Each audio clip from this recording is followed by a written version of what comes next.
Hey there, welcome back to the Style Sessions.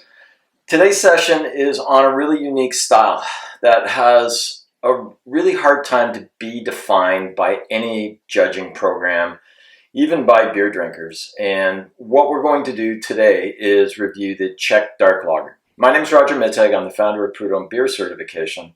And if you want more beer information, if you want to get a little bit more into beer and take a journey with us, check us out at www.tfkbeer.com. And we'll start now with a style that I haven't historically reviewed, but it's making its way into the marketplace, and a lot of people are really fascinated with it. And that's Czech Dark Lagers. Now, we've done sessions on Schwarzbiers, and we've done sessions on Munich Dunkels. And those are the two dark beer lager styles that most people talk about. Until recently, we've started seeing Czech Dark Lagers come in. So where do they actually come from? Well, more about that in a second. So let's pour the beer so that we can have a look at it. The beer I'm going to feature today is Kozel Dark. Brewery dates its history back to 1874. It's got a really unique label on it with a goat, and I'll talk to you a bit more about the goat later on. But one of the interesting things about this particular Czech Dark Lager is it's very, very low in alcohol. I think it's about 3.5%, which makes it really, really easy. 3.8% makes it really, really easy to drink. You don't have to worry about drinking and driving or responsible use.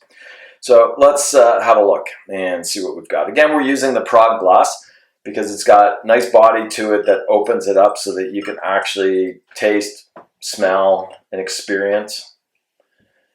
And if you remember back a week ago, the beer that we featured was a Munich Dunkel. And color-wise, this is almost identical. It's a little redder than the Munich Dunkel, which is a little bit more brown. The foam is a little bit darker, so cappuccino crema with a hint of caramel or toffee on the top of it, almost like a creme brulee. Color-wise, we see a little bit more ruby red colors in here, less of the darker brown colors. But it's still an interesting color to look at. Very, very nice. A lot of people, when they're drinking beers like this, if we mention that it looks like Coca-Cola or a cola, people understand very quickly what that means. It means it's a little bit brown, it's got a little bit of reddish tone, a little bit of burgundy to it. It's got a little bit of a rocky head on the top, which is nice. Foam's dissipating a little quicker, but that's okay. So let's talk about the aromatics.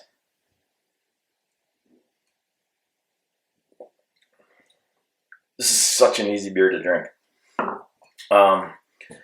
So, Czech Dark Lagers sort of find themselves in between Munich Dunkels and Schwarzbiers. They sit right in the middle, so they get characteristics from both. One of the things that you'll find in this is that you can get a little bit more dark chocolate, espresso, dark roast coffee on this. You will get those fruit characteristics that we talked about in the Dunkels, so all the dark fruits, raisins, dates, plums, prunes.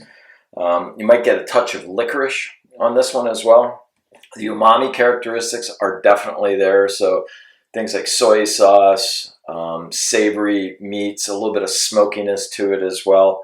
The thing about a Munich Dunkel, when you taste it, it's probably, the thing about a Czech Dark Lager, when you taste it, it's going to have a little bit more sweetness than a Munich Dunkel does. So it's not quite as dry as a Schwarzbier, and it's a little sweeter than the Munich Dunkel, but still really, really easy to drink.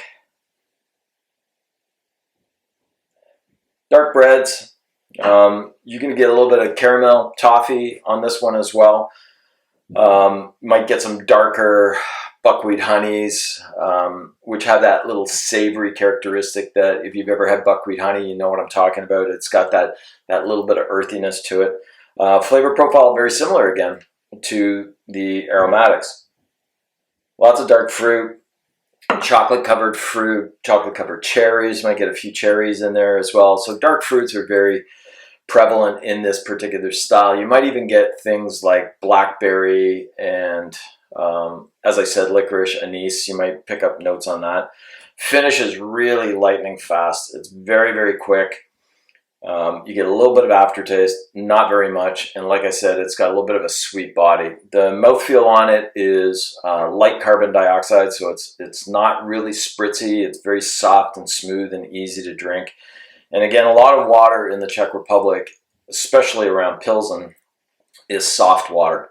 And soft water means gentle entry into your mouth and soft and smooth exit, but it might last a little bit longer. And with this case, Czech dark lagers really don't use hops for significant bittering. So you're going to get these really nice and easy taste to it. It's going to be an extended aftertaste, but it's going to be more on the chocolate side and the coffee side, maybe a little bit of that fruit, but not really any bitterness at all. So there's very little documentation on when Czech dark lagers started. If you do any research on it at all, some of the publications refer to that goes back thousands of years. And it's very likely that, as we said in previous sessions, dark beers were around for a long period of time because we heated them up with fire, and therefore we had these dark characteristics in the malts themselves. The thing about lagers is we didn't really see lagers until the 1400s, so we started hearing the term lagering in 1420. There is a belief that lager yeasts were transported back to Europe on a ship from Argentina, and these yeasts react with cold temperatures. And when you make a lager, what you're doing is you're suppressing some of the flavor profiles, which is why lagers are so easy to drink, is because when you ferment at cold temperatures, you create an opportunity for the yeast to create subtle characteristics as opposed to big, bold characteristics. And then you age it for extra long periods of time. And what that does is it softens the characteristic as well and the flavor profile. So you get smooth, easy drinking beers. That's the purpose behind lagering. So in Europe, in Bohemia, in the Czech Republic, in what is now Germany, in Munich,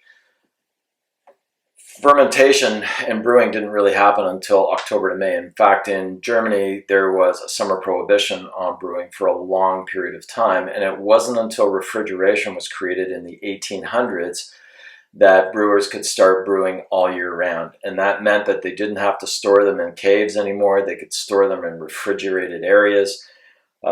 So this beer is believed to have started somewhere in between 1830 and 1860s. So it came on the heels of Munich Dunkels, and it's a lot easier to drink than stouts or porters because it doesn't really have that aftertaste. The goat on Kozel asked a question recently about why that goat was there and what the significance, because we know that goats in Germany reflect Bock beers, but this goat, not the same.